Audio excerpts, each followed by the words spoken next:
부모들은 세상을 떠날 때에 자식에게 꼭 남기고 싶은 말이 있습니다. 그걸 유언이라 그러는 건데, 자식들이 잘 살기를 바라는 마음이 기까닭에 꼭 자식들에게 하고 싶은 얘기가 있죠. 그래서 이제 유언을 남기게 되는데, 오늘 우리가 다윗 임금이 자기 아들 솔로몬 왕에게 주었던 유언과 같은 말씀을 봉독하게 됐습니다. 다윗은 이제 모든 왕권을 아들 솔로몬에게 넘겨주었습니다. 그리고는 문무백관이 있는 자리에서 아들에게 마지막 당부를 이렇게 하시는 거거든요. 오늘 우리가 봉독했던 9절의 말씀을 다 함께 봉독해 보십시다. 내 아들 솔로몬아, 너는 내 아버지의 하나님을 알고 온전한 마음과 깊은 뜻으로 섬길지어다. 이게 대단한 말씀입니다. 이거 대단한 말씀이에요.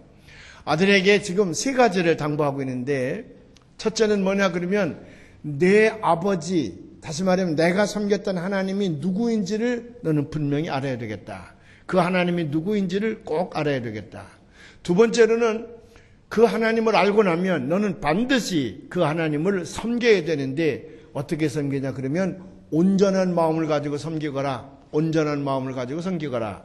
그리고 세 번째로는 온전한 마음뿐만 아니라 기쁜 뜻을 가지고 기쁜 뜻으로 내 하나님을 섬기거라. 이렇게 이제 부탁을 합니다. 이것은 아들에게 자기의 신앙을 고백하는 것과도 같아요. 다윗은 언제든지 하나님을 잘 섬기기만 하면 하나님께서 그 모든 것을 다 축복해 주실 줄로 믿은 사람입니다. 그래서 하나님께서 다윗에게 내가 너에게 복을 나려줄 것이니 너는 어떤 복 받기를 원하느냐 하나님께서 한번 물으신 적이 있어요. 언제 물었냐면 다윗의 성전을 지어서 하나님 앞에 봉헌하겠다 그럴 때에 하나님 너무 기뻐하셔서, 제가 그 유대교 랍비들에게 들은 얘기인데 그때 하나님이 넘어지셔서 뒤통수가 깨질 뻔했다 그래요. 얼마나 다윗이 하나님 마음을 기쁘시게 하는 말을 했는지 그만큼 좋아하셨다는 거예요. 그래서 너는 무엇을 원하느냐 그럴 때에, 솔로몬은 그럴 때에 나는 지혜를 원합니다. 그래서 솔로몬이 지혜의 왕이 되는데, 다윗은 뭐라고 요구를 했냐 그러면 사무엘하 7장 29절에 나와 있는 말씀인데, 제가 여러분들 집에 신방을 가면 맨 처음 봉독해 드리는 말씀이 이 말씀입니다. 한번 다 같이 봉독해 볼까요? 이제 청하건대 종의 집에 복을 주사 주 앞에 영원히 있게 하옵소서. 주 여호와께서 말씀하셨사오니 주의 종의 집이 영원히 복을 받게 하옵소서 하니라. 주께서 내게 복을 주시기로 이미 말씀하셨으니 종의 집에 영원히 복을 받게 하옵소서. 그리고 복 받는 지름길이 뭐냐면 처음에 나타난 거예요. 종의 집이 영원히 주님 앞에 있게 하옵소서. 그 말은 다른 말로 얘기하면 종의 집안이, 나와 내 후손들이 영원토록 하나님을 잘 섬기는 집안이 되게 해주시옵소서. 하나님 앞에 있게 하옵소서. 그 말이에요. 하나님을 잘 섬기는 집안이 되게 해주시옵소서. 그래서 여기서 제가 제 목회의 주제를 여기서 찾아낸 거예요. 목사가 교회를 이끌어갈 때에 그 사역을 하는데 주제로 이 말씀을 삼아야 되겠다. 그래서 믿음의 가문을 세워나가자. 믿음의 가문을 세우자. 여기서 제가 제 목회의 주제를 얻은 거예요. 우리 한번 따라서 해봐요. 믿음의 가문을 세우자. 믿음의 가문을 세우기만 하면 나머지 축복은 일일이 하나님께 말씀드리지 아니해도 그때그때마다 복을 주신다 그 말이거든요.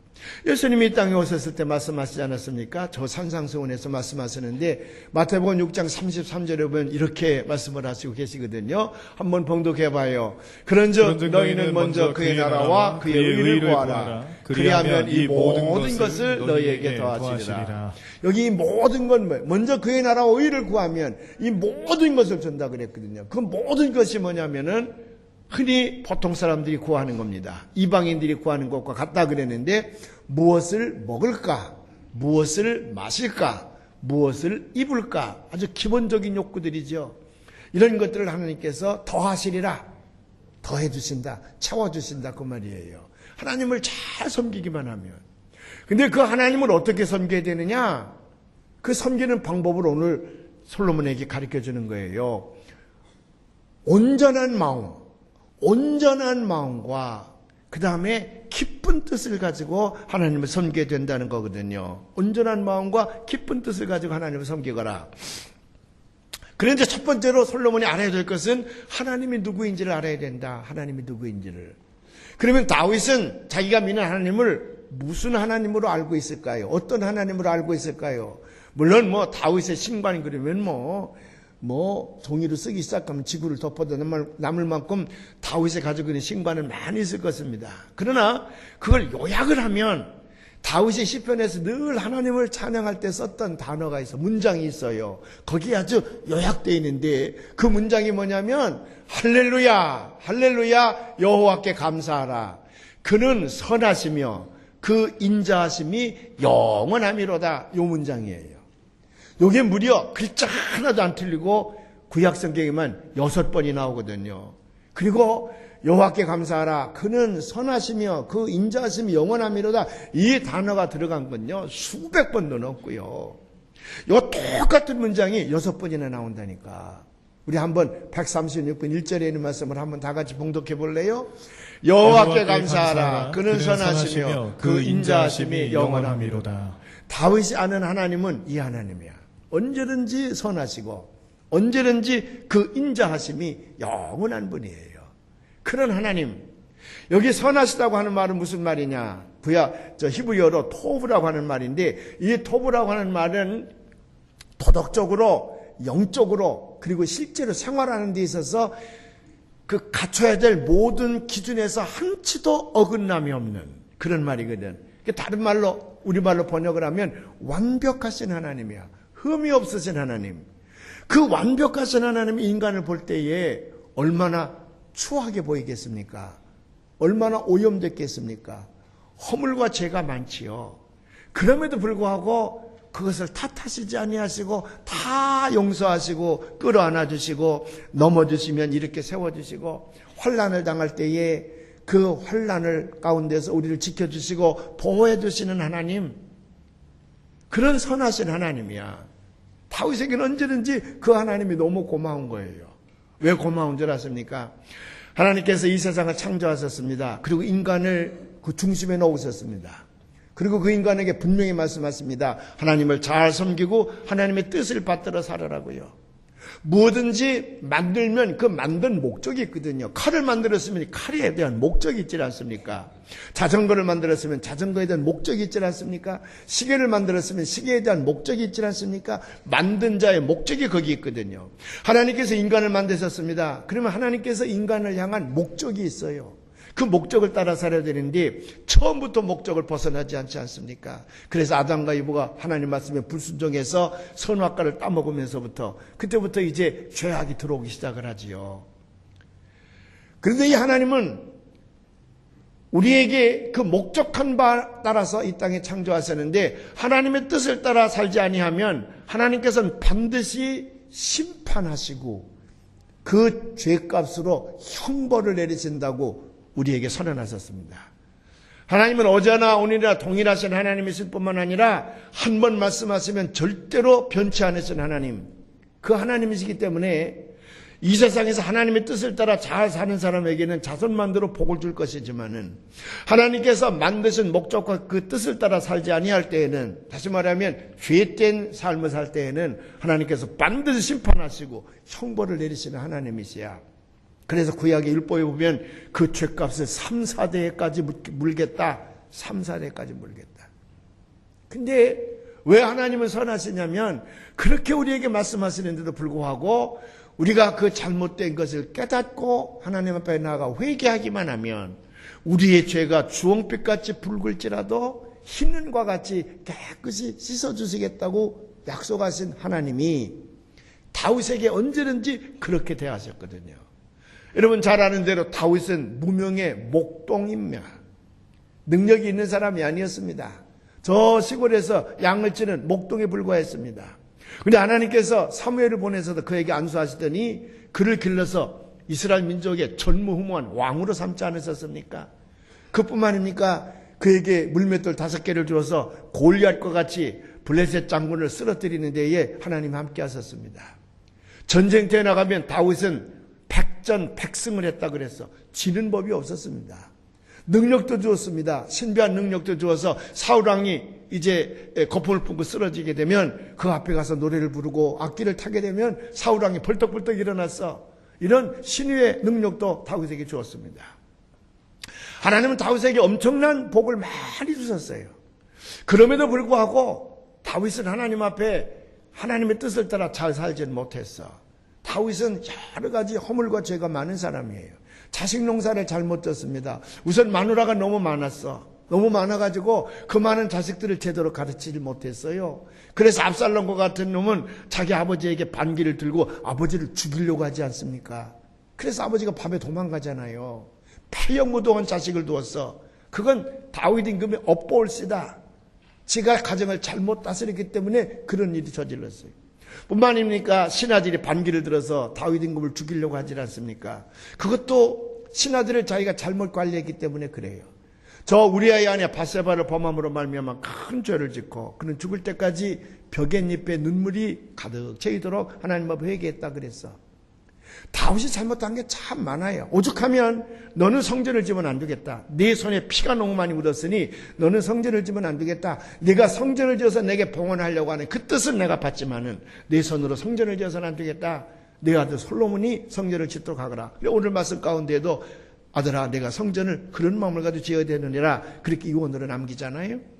자, 사랑하는 여러분, 이렇게 다윗에게는 허물과 죄가 많음에도 불구하고 언제든지 하나님은 다윗이 회개하면 용서하시고 그가 넘어지면 이렇게 세워주시고 그가 환난을 당하면 하나님께서 그를 눈동자처럼 지켜주셨습니다.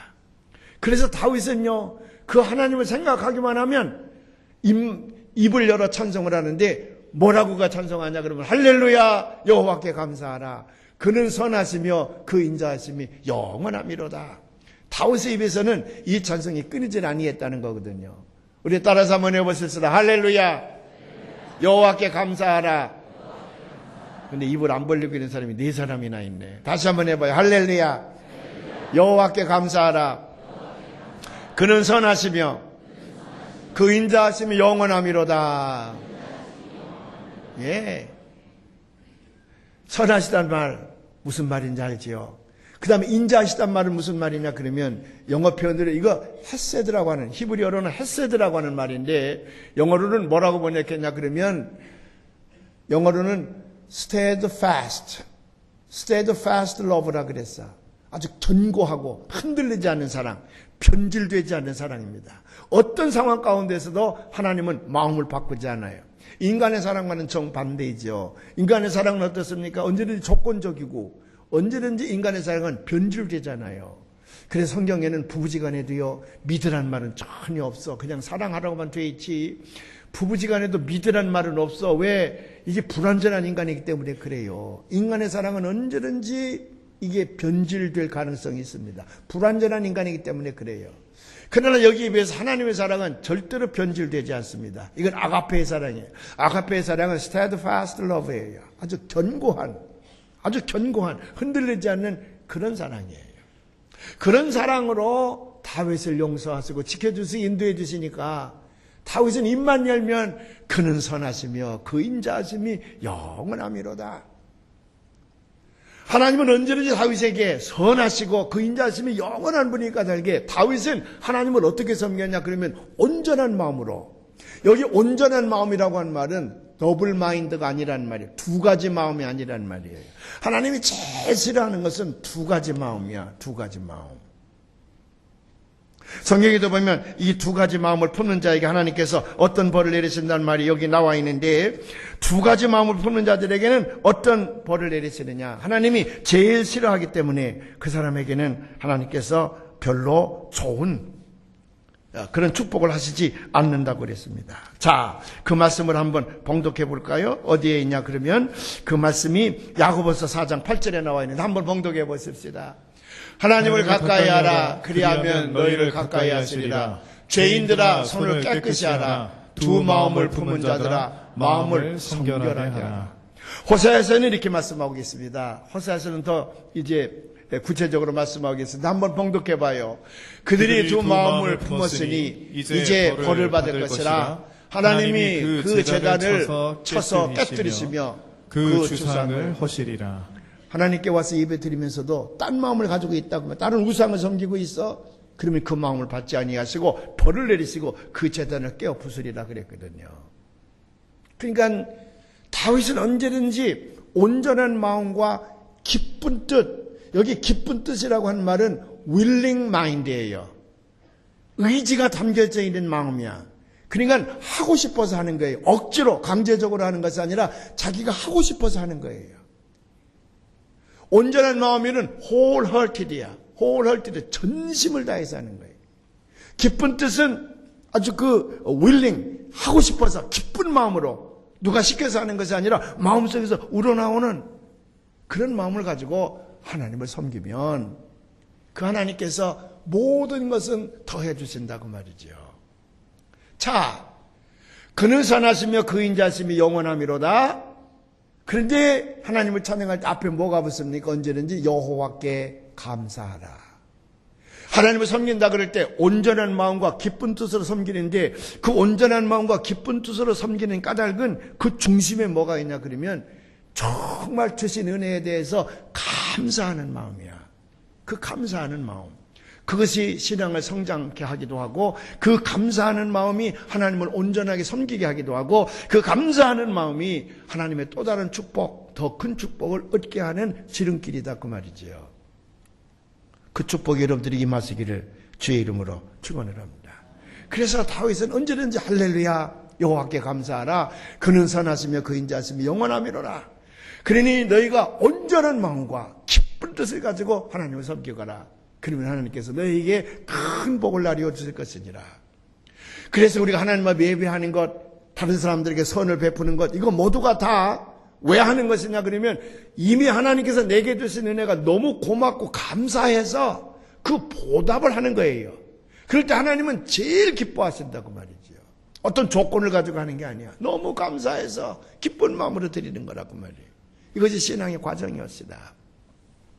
제가 지난 10월 14일 날 말레이시아를 다녀오지 않았습니까? 아시아 지역 선교사들을 모아놓고 훈련하는, 일주일 동안 훈련하는 그런 과목이 있기 때문에 제가 가서 이제 강의도 하고 설교도 하기 위해서 말레이시아를 다녀오게 됐습니다. 그래서 제가 말레이시아 공항에 내렸더니 이제 저를 환영하는 피켓을 들고 누가 서 있어요. 난 목사님인 줄 알았어요. 나중에 알고 보니까 말레이시아 한인 감리교회의 이철근 집사님이라고 하는 분의 이철근 권사님인데 다시 제가 이제 강의를 마치고 그 다음날 한국으로 나오는데도 그분이 저를 공항까지 데려다 줬습니다. 그 교회로부터 공항까지는 1시간 걸리는데 저를 태워가지고 공항에 오면서 감독님, 제가 감독님께 간증할 얘기가 있습니다. 너무 사람이 기쁜 표정이에요. 그래서 무슨 일이 있어서 그렇게 기쁘냐 그랬더니 감독님, 우리 딸이요 존스 홉킨스 의과대학에 오늘 합격했습니다. 너무 기쁩니다. 정말 감사합니다. 그래요. 그리고 존스 홉킨스라는 말을 이 사람이 영어를 잘 못하니까 중국말로 이상하게 해가지고 제가 처음엔 못 알아들었어요. 존수가 뭐 합쳤다 뭐 이상하게 얘기를 해서 제가 잘 못 알아들었어요. 어디라고요? 했더니 저 잔스하고 홉킨스하고 그래서 존스 홉킨스 그게 따로 하면 안 되는 거라고. 존스하고 홉킨스랑 합친 게 아니라 그냥 존스 홉킨스라고 웃으면서 얘기를 하고 딸이 공부를 잘했군요. 존스 홉킨스에 들어간 걸 보니까 그랬더니 아주 공부를 탁월하게 했다는 거예요. 말레이시아 영어학교에서 공부를 했는데 그 존스 홉킨스 의과대학에 들어갈 정도면 이건 대단한 수제입니다.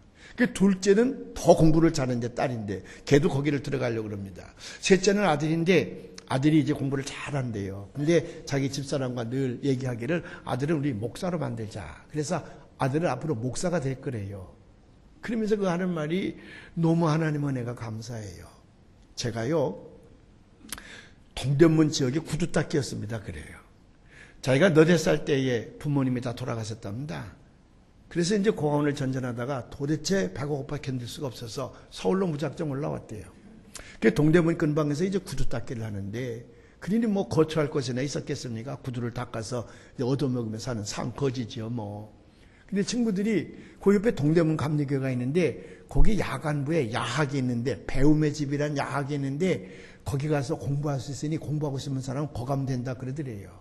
자기도 공부를 하고 싶어서 동대문에 갔더니 밤에 자기와 비슷한 또래 아이들이 거기서 모여서 공부를 하더래요. 그래서 저도 공부해도 됩니까? 그랬더니 오라고.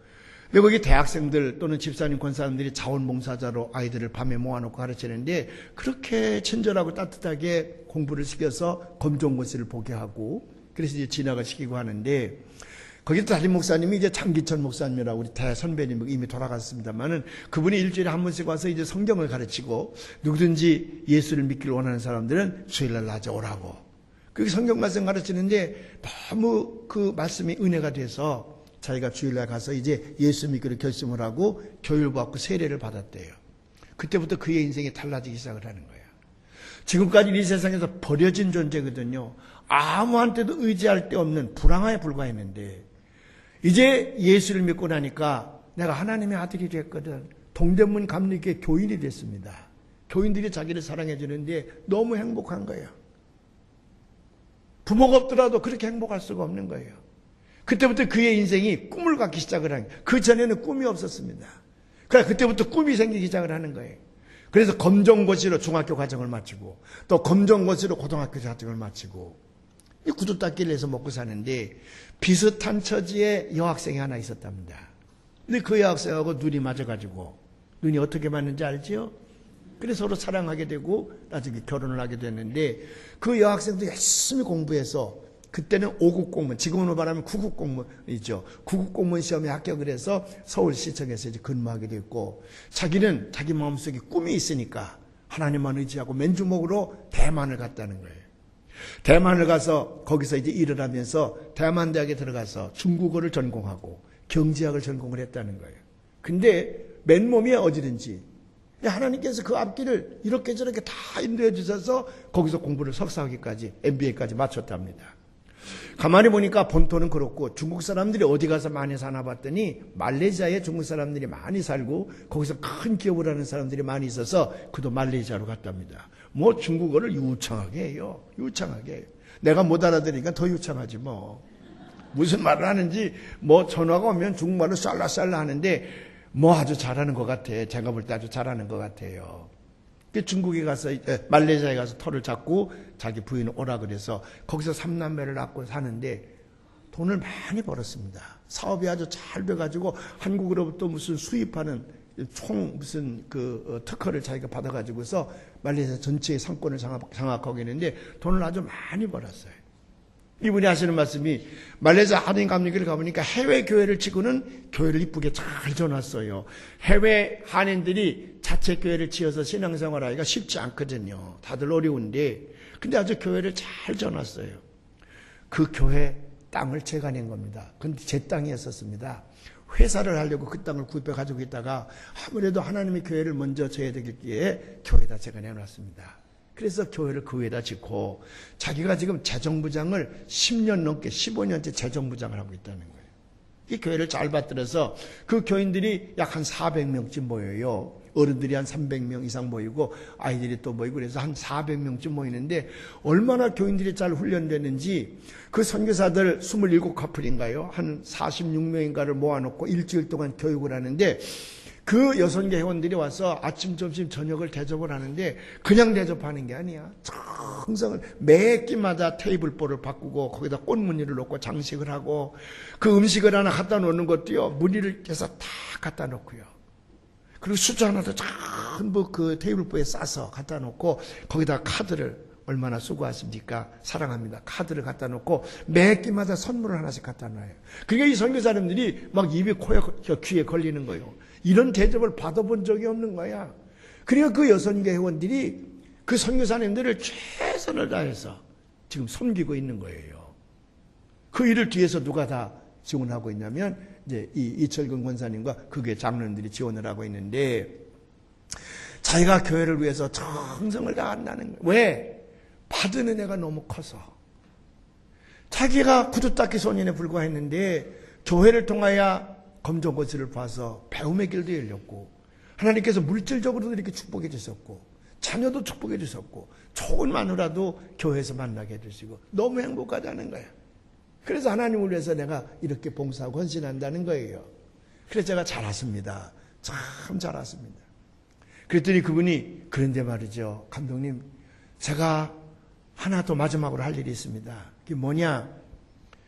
말레이시아에는 아직도 경제가 어렵기 때문에 자기가 옛날 동대문에서 구두 닦기 할 때처럼 그런 구두 닦는 형편으로 살아가는 불쌍한 청소년들이 많이 있다는 거예요. 오갈 데가 없는 청소년들이 많이 있다는 거예요. 미래가 없다는 거예요. 그들에게.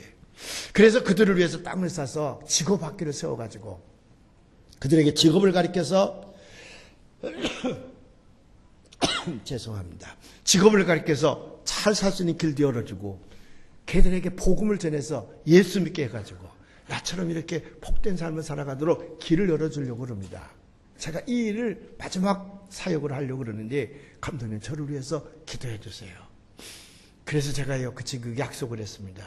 당신이 건물을 지어서 직업학교를 열면 우리가 물질적으로도 도와주겠지만은 우리가 인력으로도 우리 교회에 많은 재능 있는 사람이 많다. 음악하는 사람, 뭐 기술자들도 많고 그러니까 다 보내서 자원봉사자, 단기 선교 등으로 도와줄 테니까 그걸 꼭 하라 그랬어요.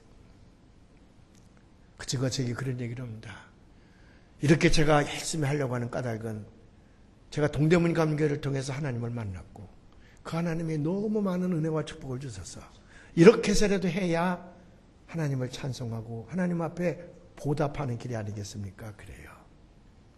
공항에 내렸어요. 감독님 안녕히 가시죠. 그래서 이리 오라고. 당신 참 훌륭한 보배를 내가 만나겠다. 내가 만날 수 있었다고. 예수 믿는 표본이라고. 하나님은 당신과 같은 길을 원하실 거라고. 당신이 과거에 불우한 환경 가운데 있었다. 그런데 예수를 또 믿게 됐다. 그래서 예수를 믿게 되고 하나님의 복을 받아서 오늘의 이 행복한 삶을 살게 되는데 여기서 당신이 끝나지 아니하고 이렇게 만들어준 하나님 앞에 어떻게 하면 내가 보답할까? 그는 선하시며 그 인자하시며 영원하신 하나님인데 그 영원 하나님 앞에 감사할 수 있는 길이 뭘까? 그렇게 찾아서 자신을 헌신하고 당신의 그 삶의 모습에 하나님은 얼마나 감탄하시겠냐고. 분명히 당신의 딸은 존스 홉킨스에 가서 세계 인류간 의사가 될 것이고 둘째 아들도 그럴 것이고 만일 셋째가 목사가 된다 할지라도 그 목사 아주 훌륭한 목사가 될 것이라고. 그래서 꼭 끌어안아줬습니다. 그 친구를 못 읽었지만 제가 그 친구를 꼭 끌어안고 내가 거기서 울었다니까요. 그 등을 두드려주면서 참 보배를 내가 만났다고. 여보, 내가 오늘 참 보배를 만났습니다. 참 보배를 만났습니다. 사랑하시는 여러분, 지난 한 해 동안 하나님께서 우리에게 베풀어 주신 은혜와 축복이 많이 있습니다. 물론 경제적으로 좀 어려움을 당하는 분들도 있을 것이고 또 가정적으로도 건강적으로도 어려움을 당하는 분들이 많이 있었겠지만 그래도 오늘 여기까지 여러분들이 나오셔서 하나님 앞에 예배하고 있는 이 모습을 보면 그 주실의 은혜가 많지 않습니까? 그래서 다음 주일날 우리는 추수감사절 예배를 드리려고 그래요.